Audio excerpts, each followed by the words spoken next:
La louange est à Allah, celui qui est unique, celui qui n'a besoin de rien, qui n'est pas engendré, qui n'engendre pas et qui n'a nul équivalent.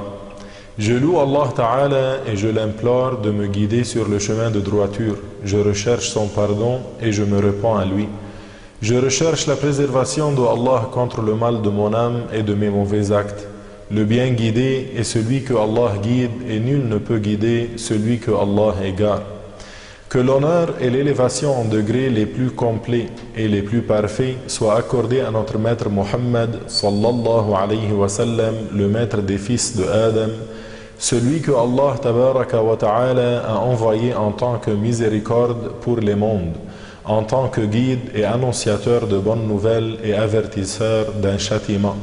Le prophète qui est comme une lumière éclatante et une lune éclairante a appelé à la religion agréée par Allah. Il a appelé à l'islam. Allah a guidé par lui la communauté. Il a dévoilé par lui les obscurités.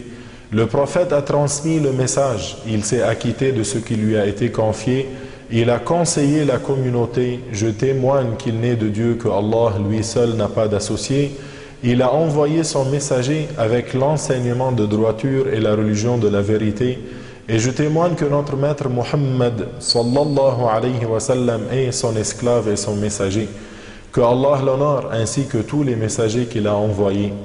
Ô esclaves de Allah, je vous recommande, ainsi qu'à moi-même, de faire preuve de piété à l'égard de Allah al-Aliyyul Qadir, celui qui dit dans son livre honoré, ce qui signifie « celui qui contredit le messager après que lui soit montré la voie de la guidée et suit autre que la voie des croyants, Allah le fera entrer en enfer. » Surat An-Nisa, ayah numéro 115. Mes frères et sœurs de foi, cette ayah honorée est une preuve que celui qui veut être sauvé doit s'attacher à la voie des croyants, c'est-à-dire à ceux sur quoi sont unanimes les savants des musulmans, et que celui qui s'est détourné de cela, sa rétribution sera l'enfer, et quelle mauvaise finalité.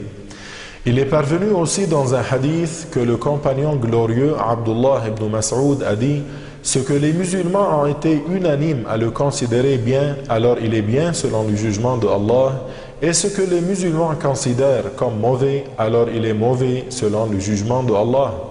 Et parmi l'ensemble des choses que la communauté considère comme bonnes et que la communauté a été unanime à considérer comme étant une chose que la religion incite à faire, il y a les festivités à l'occasion de la commémoration de la naissance du prophète.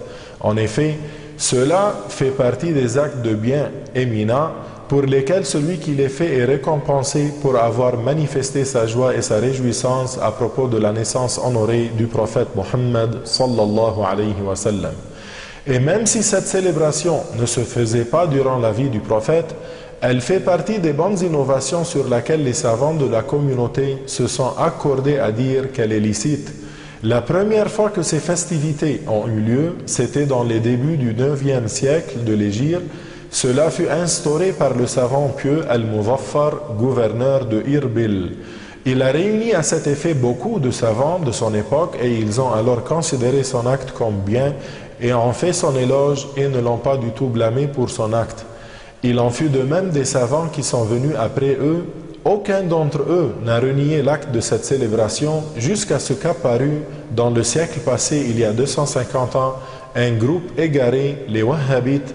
Ils ont renié l'acte du Mawlid d'un fort reniement, c'est-à-dire qu'ils ont renié ce qu'a considéré comme bien la communauté entière pour plusieurs époques successives et ont prétendu, du fait de leur ignorance et leur arrogance au sujet de la religion, qu'il serait une bid'a d'égarement et ont pris à tort comme argument le hadith étant « kullu bid'atin dalalah », un hadith qu'ils ont considéré hors de son contexte et ont voulu par là duper les gens. Il est à noter que c'est un hadith ayant une forte chaîne de transmission, sauf que sa signification est que ce qui a été innové après le prophète, alors c'est une mauvaise innovation, sauf ce qui est en accord avec la loi de l'islam, car dans ce cas, cela ne sera pas quelque chose de blâmable.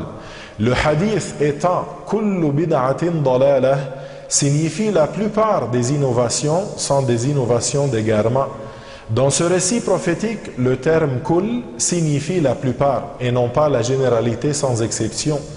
En effet, il est rapporté dans un hadith ayant une forte chaîne de transmission et cité dans Sahih Muslim et autres, que le messager de Allah a dit ce qui signifie: celui qui innove dans l'islam une bonne innovation, il en aura la récompense et la récompense de celui qui la pratiquera après lui, sans que rien ne soit diminué de leur récompense.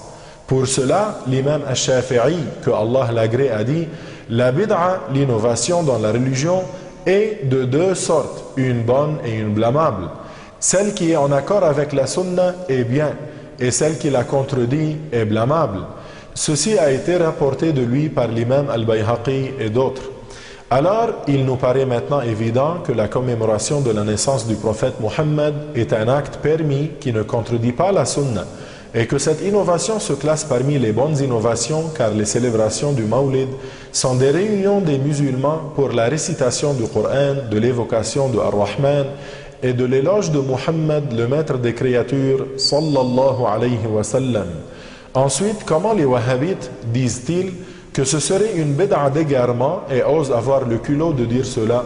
N'ont-ils pas entendu sa parole Ta'ala dans Surat Al-Muzzammil, ayah numéro 20, ce qui signifie réciter ne serait-ce qu'un peu de Coran, et sa parole Azza wa Jal dans Surat Al-Ahzab, ayah numéro 41, ce qui signifie ô vous qui avez cru, évoquez beaucoup Allah.